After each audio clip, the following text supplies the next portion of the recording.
Bien, Barbie, vamos a ver el tema de la relación hombre-máquina. Para eso vamos a utilizar, como siempre, unas diapositivas de fondo que nos van a permitir entender, creo que mejor, lo que es la relación hombre-máquina. Cuando nosotros hablamos de la relación hombre-máquina, básicamente lo que estamos pensando es en cualquier tipo de contacto entre una persona y un equipo cualquiera. Esa relación hombre-máquina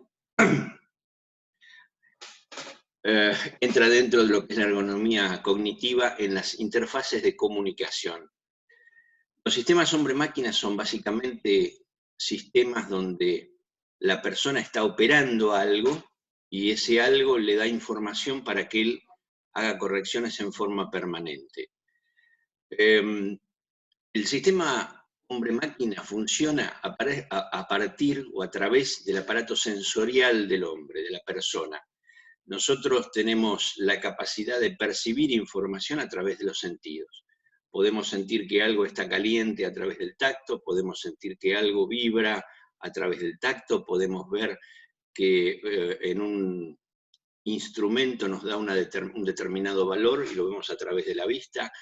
Podemos escuchar que algo está haciendo ruido, podemos percibir información a través de nuestros sistemas sensitivos. No todos se utilizan con la misma aplicación, ni todos sirven para lo mismo, pero nosotros podemos tener idea de las cosas que nos rodean en función de nuestros sentidos. Básicamente el sistema hombre-máquina trabaja de esta manera. Supongamos un algo que está funcionando, el motor de un auto, o estamos manejando un auto, o una computadora, o el microondas, o una cocina, o cualquier otro equipo que estemos manejando. Nosotros percibimos información a través de los sentidos. En el microondas sentimos que se calentó lo suficiente cuando nos da una pequeña alarma. O estamos viendo en la cocina que está bullendo el agua, está hirviendo, y entonces sabemos que llegó a 100 grados. Nosotros procesamos esa información, y esa información la procesamos en función de los datos que tenemos, o los datos que conocemos, o de las cosas que alguna vez aprendimos, o de la experiencia que tenemos. Y nos permite efectuar en base a la información que percibimos y al procesamiento de esa información, vamos a tomar algún tipo de determinación. Por ejemplo, el agua ya está hirviendo, muy bien, bajamos el mechero de la cocina para que no siga hirviendo y se evapore toda. Eso lo hacemos a través de lo que se llaman sistemas de control. Cuando hablamos de sistemas de control estamos hablando de perillas, palancas, volantes, pedales, todo lo que puedan ser equipos de control. Toda la información que nosotros recibimos, todos los datos que recibimos se llaman input, es decir, datos que entran a mi sistema, y lo que hacemos se llaman output, es decir, acciones de corrección. ¿Eso cómo se controla? A través de lo que se llaman tableros o display, donde tenemos información de algún tipo. Lo más normal, lo más usual es, por ejemplo, cuando estamos manejando un auto, que nosotros sabemos la velocidad a través del velocímetro del tablero, o sabemos que nos estamos quedando sin nafta porque el medidor de nafta va bajando su aguja, o sabemos que la temperatura del motor se fue de rango porque se nos prende una luz de alarma, o si no nos enganchamos el cinturón va a sonar una alarma que nos dice, che, ponete el cinturón. O si superamos determinada velocidad, por ejemplo, en mi auto en particular, cuando paso de los 120 kilómetros, en el momento de pasar a los 120 kilómetros, me da una pequeña alarma que me dice, cuidado que te está yendo de la velocidad de crucero y a partir de acá el problema es tuyo. En una máquina, la relación hombre-máquina se genera por percepción, es decir, nosotros a través de los indicadores, a través de los ruidos, a través de los olores, percibimos información. Esa información la interpretamos y tomamos una decisión, y esa decisión la tomamos a través de un manto, de un mando. Un mando es un botón, es un tablero, es una palanca, es lo que fuere.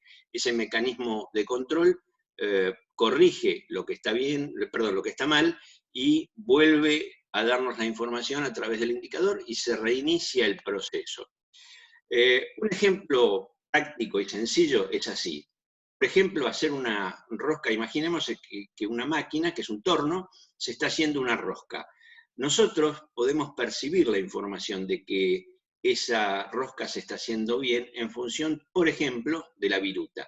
Si la viruta sale libre, si sale muy finita, si sale muy gruesa, si sale quemada, es decir, nos está dando datos esa viruta de cómo se está efectuando el corte del metal a través de la herramienta de corte. Y entonces nos podemos encontrar con que la viruta es muy gruesa, lo que me está diciendo que la pasada, la profundidad del corte es muy grande, o que la viruta está quemada, que es cuando, como ven ustedes ahí en la figura, se pone de color azul. Eso lo que me dice es que la profundidad de la viruta es muy grande, estoy sacando demasiado, o esa viruta, el avance es demasiado rápido y entonces el corte no es limpio, no es correcto. Puede aparecer la viruta vibrada. Vibrada es cuando tiene este aspecto, ¿no?, que se va cortando, y lo que me está diciendo es que la herramienta está muy salida y tiembla, o sea, lo que hace la herramienta es vibrar. O la viruta está muy enredada, lo cual me podría estar diciendo que la herramienta de corte que yo estoy usando no es la correcta, o que el ángulo de corte para ese metal no es el correcto, porque hay un ángulo de corte para acero, otro para bronce, otro para cobre, otro para aluminio, y así sucesivamente. Lo que yo hago es procesar la información, en este caso porque la veo, porque siento que hace ruido, porque sale humo y me dice que no tiene la refrigeración suficiente.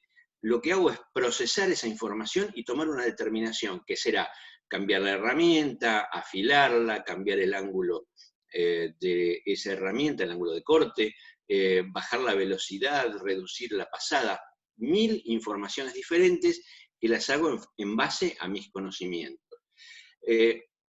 Los sistemas hombre-máquina empiezan a funcionar a través de la primera revolución industrial. Antes prácticamente lo que se hacía era artesanal y por otro lado eran tareas de campo, entonces no había tanto procesamiento de la información desde el punto de vista de las máquinas. Con la revolución industrial, a partir de 1870, empiezan a aparecer, junto con el vapor, un montón de máquinas que tienen manómetros, tienen termómetros, tienen equipamiento que me va dando información. La tercera revolución industrial es cuando ya comienza, allá por 1970 aproximadamente, el uso de la base de los sistemas electrónicos. Antes los sistemas eran eléctricos o eran mecánicos o eran hidráulicos. Cuando aparece la electrónica, se convierte en todos los instrumentos, o la mayoría de los instrumentos pasan a ser digitales, y entonces la información es mucho más directa. Prácticamente no hay que hacer ningún tipo de lectura ni de interfase. En la cuarta revolución industrial, que está basada en el uso de sistemas cibernéticos, como son los sistemas robotizados, la información ya la procesa no una persona, sino que en general la procesa una máquina, que ya tiene información cargada, que contrasta esa información y lo que hace es corregir permanentemente el sistema de comando o el sistema de funcionamiento. Y en la interacción hombre-máquina hay funciones que hace mejor el hombre y hay funciones que hace mejor la máquina. Eso no quita que uno sea necesario para el otro. Por ejemplo, el hombre tiene una amplísima recepción de los estímulos. Los estímulos significa que son datos o información que entra a través de la vista, a través del tacto, a través del oído, inclusive hasta el gusto o el olfato pueden llegar a funcionar para ese tipo de información.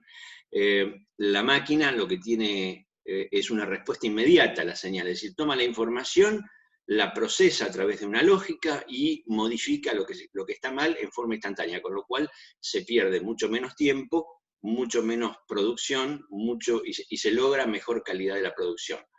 El hombre trabaja generalizando la información, y la máquina hace operaciones rápidas y muy precisas.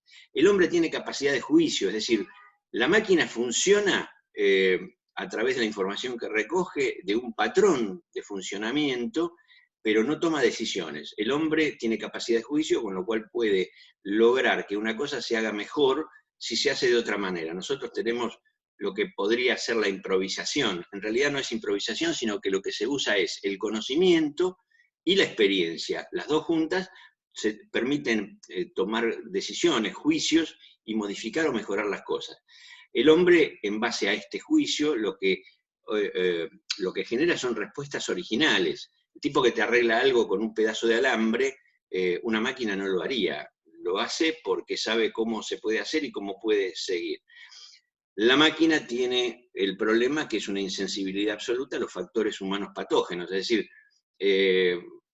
una persona, como estamos ahora en el medio del coronavirus, no se trabaja, la máquina seguiría trabajando, no tiene ningún problema. Esas son funciones entre la interacción hombre y máquina. ¿Cuáles son las funciones que hace mejor el hombre?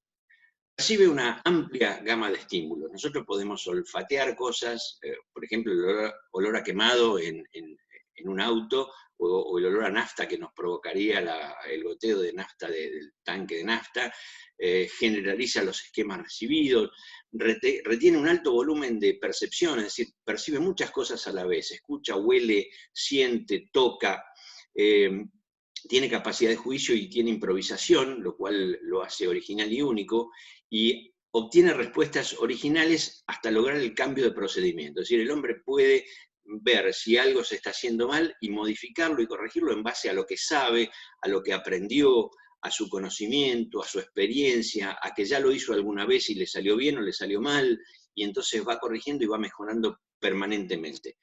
Las máquinas lo que hacen son operaciones de rutina y de precisión. Eso permite que si el hombre tornea una pieza y hace 3 por hora, la máquina puede hacer 30 por hora. La máquina tiene respuesta inmediata a las señales, es decir, el hombre, si no le avisan, no toca nada, no interviene. La máquina recibe la información, pasa por la lógica le dice esto está mal, y la máquina se detiene. ¿Cuánto pasó en ese periodo? 3 milisegundos. La máquina puede hacer trabajos considerables de fuerza y precisión, como una grúa, como un autoelevador, como cualquier equipo que un hombre no podría levantar.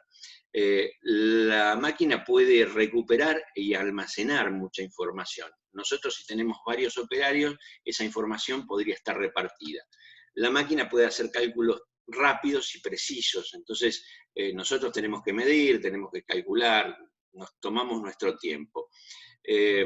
La máquina tiene sensibilidad a estímulos más allá del registro humano. Por ejemplo, puede percibir gases combustibles o gases tóxicos o cosas por el estilo, más allá del alcance que tiene nuestra nariz. Nosotros, si tenemos una pérdida de gas, la sentimos en los primeros segundos, después no la sentimos más porque el olfato se satura inmediatamente.